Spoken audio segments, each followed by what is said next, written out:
Good morning and welcome to the Morning Bell. I'm Robert, joined by Lizzie and Steve. It's Tuesday, April 14th, 2026, and we're seeing some interesting market dynamics this morning with oil pulling back and traders watching closely for today's inflation data. Lizzie, what are the main themes you're seeing in today's news? Thanks, Robert. Well, the dominant theme this morning is really about energy markets and geopolitical risk recalibrating. Oil has slipped back below the $100 mark on hopes of renewed talks with Iran, which is providing some relief after the volatility we've seen from Trump's Persian Gulf blockade. The market's reacting positively to any signs of de-escalation, and that's showing up across multiple asset classes. We're also seeing gold and silver catching a bid on these peace talk hopes, which is interesting because typically you'd expect safe havens to weaken when geopolitical tensions ease. But I think traders are still hedging their bets here. On the corporate front, BlackRock just reported a 46% jump in quarterly profit driven by strong investment fees, and they pulled in a massive $130 billion in client cash, with ETFs leading that surge. This speaks to continued institutional appetite for passive strategies even amid the market uncertainty. JP Morgan also beat estimates with $16.5 billion in net income, largely driven by their fixed income and investment banking divisions, which tells us that Wall Street is still humming despite the macro headwinds. That's a notable shift in the energy narrative. How are you reading the market's interpretation of these developments? Markets seem to be pricing in a probability that we could see some diplomatic breakthrough, even if it's temporary. The fact that oil is giving back gains is significant because energy costs have been a major inflation concern. If crude can stabilize or even drift lower from here, that takes pressure off the Fed and could support a more dovish stance going forward. But I'd caution against getting too comfortable because the situation in the Persian Gulf remains fluid. What's interesting is the divergence we're seeing in sector performance. Energy stocks are naturally under pressure with oil retreating, but financials are showing resilience thanks to those strong bank earnings. The trading desks at these major institutions are benefiting from volatility, which is somewhat counterintuitive. When you look at the technical picture for the major indices, the S&P 100 is testing resistance around 4,200 after bouncing off support at 40,000. We need to see a decisive break above that level with volume to confirm the uptrend. The Nasdaq is showing relative strength, holding above 14,000, which suggests tech is finding its footing again. The Dow is lagging slightly, sitting around 39,000, weighed down by those energy components. The key question is whether this risk-on move has legs or if we're just seeing a relief rally before the next wave of selling. What does this mean for traders looking at opportunities in this environment? For active traders, I think selectivity is critical right now. You can't just buy the broad market and hope for the best.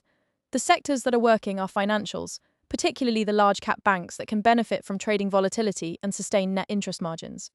Technology is also showing signs of leadership again, especially names that have pulled back significantly and are now offering better entry points.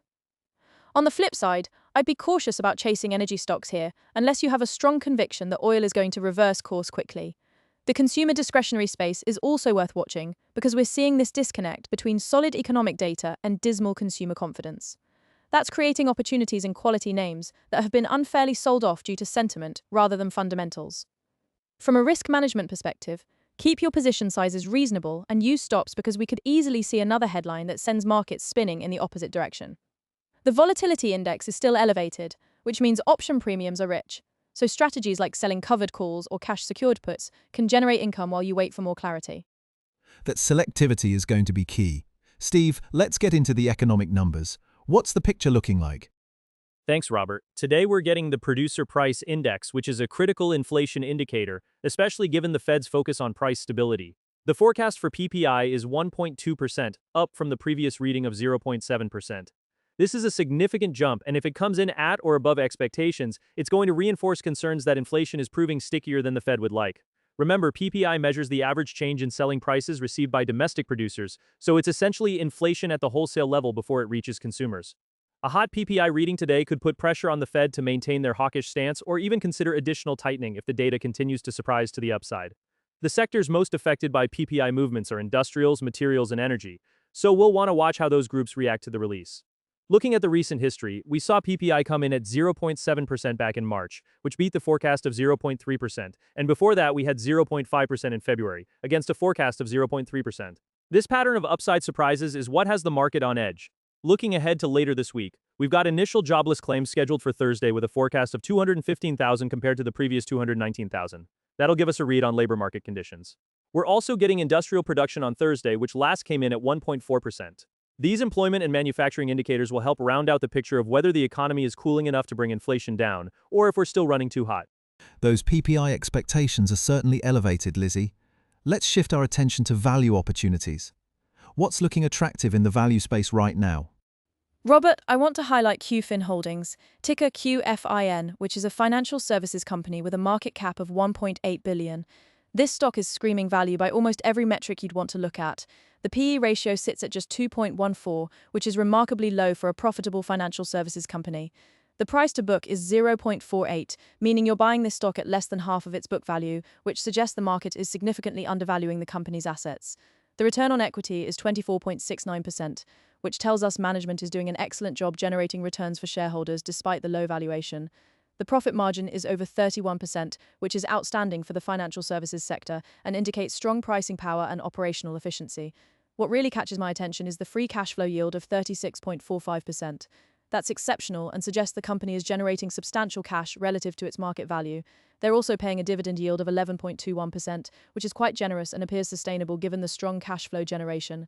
The debt-to-equity ratio is very low, indicating a clean balance sheet, and they have a current ratio above 2, which shows strong liquidity. The enterprise value to EBITDA is just 0.03, which is almost unheard of and suggests the market is practically giving this company away.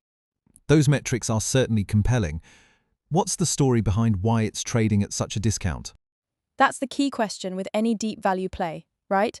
Often when you see valuations this compressed, there's either a structural problem with the business, concerns about the regulatory environment, or it's simply being overlooked by the broader market. In QFin's case, being a Chinese financial services company likely plays a role in the discount. There's been ongoing concern about Chinese regulatory crackdowns on fintech and consumer lending businesses, which has kept many investors on the sidelines regardless of the fundamentals. Additionally, as a small cap stock with a 1.8 billion market cap, it doesn't get the same attention from large institutional investors who may have minimum market cap requirements. But if you look past those concerns and focus on the actual business performance, the numbers speak for themselves. The company is profitable, generating significant cash flow, and returning capital to shareholders through that dividend. For value investors willing to tolerate some geopolitical and regulatory risk, this represents a potential opportunity to buy a quality business at a significant discount to intrinsic value. The key is position sizing appropriately given those risks and having a longer-term time horizon to allow the market to recognize the value. Solid analysis on the value front. Now let's talk crypto. What are you seeing in the digital asset markets? The crypto market is showing some interesting divergence right now. Robert, Bitcoin is displaying a mixed sentiment but with a bullish bias in the near term. We've seen BTC reclaim the $74,000 level, and there's talk of a potential move towards $75,000 or even $80,000. There was a short squeeze that drove prices higher, with about 400 million in short positions at risk of liquidation, and that's provided fuel for the rally. However, Bitcoin ETFs are seeing significant outflows of around 291 million, which indicates some profit-taking from institutional players.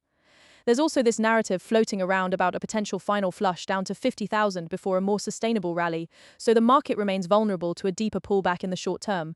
On the institutional side, we're seeing continued accumulation from large players like Strategy, which just bought another 13,927 Bitcoin for $1 billion, bringing their total holdings close to 800,000 BTC. That kind of sustained buying provides a floor under the market. Ethereum is looking more constructive with a bullish outlook. Ether holders are back in profit, and the price is targeting a move to $3,000. What's particularly encouraging is that Ethereum network activity jumped 41% week over week, which shows actual usage of the blockchain is increasing. We're also seeing institutional accumulation here with Bitmain ramping up their Ether holdings significantly. The technical picture shows ETH bouncing off a multi-year support trend line, which is a positive sign for the bulls. And what about Solana? How's that fitting into the picture? Solana's showing a more neutral stance right now. There isn't much specific news driving Sol in either direction, so it's really just following the broader crypto market trends. Without clear positive or negative catalysts, I'd expect Solana to trade in a range and take its cues from Bitcoin and Ethereum. The key factors to watch for Solana would be any developments in its ecosystem, adoption metrics, and how it performs relative to other Layer 1 blockchains. From a positioning standpoint, I think Bitcoin and Ethereum offer clearer risk-reward setups right now. For Bitcoin, the institutional accumulation story remains intact despite the ETF outflows, and any progress on the Iran situation could provide another leg higher. For Ethereum, the combination of network growth, institutional buying, and technical support makes it attractive for traders looking for upside exposure. The main risk across all crypto remains regulatory uncertainty and the potential for broader market volatility to spill over. If we see risk-off sentiment return to traditional markets, crypto will likely feel that pressure, but for now, the trend appears to be stabilizing with a bias toward higher prices, particularly for the two largest digital assets. Well, that wraps up today's Morning Bell. We've covered a lot of ground from the energy market pullback and strong bank earnings to today's important PPI data, value opportunities in QFIN holdings, and the evolving crypto landscape. Remember, do your own research and consult with financial advisors before making investment decisions. If you found today's discussion valuable, please subscribe to the Morning Bell so you don't miss our daily market insights. I'm Robert, along with Lizzie and Steve. Thanks for listening, and we'll see you tomorrow.